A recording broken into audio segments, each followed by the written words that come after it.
మీరు ఎప్పుడైనా ఆలోచించారా?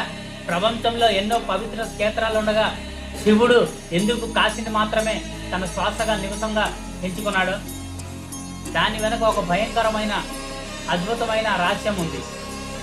పురాణాల ప్రకారం ఈ సృష్టి మొత్తం నాశనం అయిన తర్వాత కాశీ మాత్రం ఎప్పటికీ నిశ్చింది అంటారు.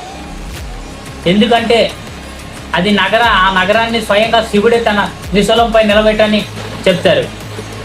అందుకే దాన్ని అభిముక్త క్షేత్రం అని అంటారు. అంటే శివుడు ఎప్పటికీ విడిపెట్టని స్థలం. ఒకసారి పార్వతీదేవి శివుడిని ఒక ప్రశ్న అడిగింది, ప్రభు మీకు అత్యంత ఇష్టమైన స్థలం ఏది? అప్పుడు శివుడు చిరునవ్వు నవ్వి కాశీ అని చెప్తారు. ఆ ఒక్క మాట మాత్రమే చెప్తాడు.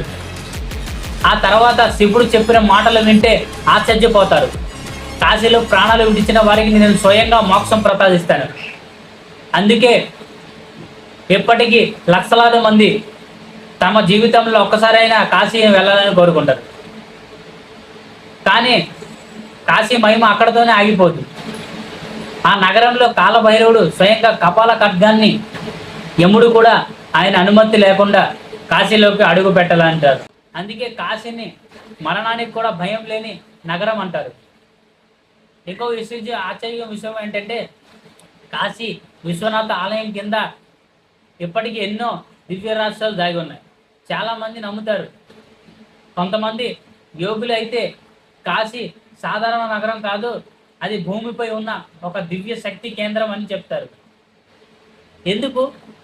శివుడు కాశీ ఎప్పటికీ వదలడు. ఎందుకంటే అది కేవలం ఒక నగరం కాదు, శివుడు దైవంగా కొలిచే నగరం.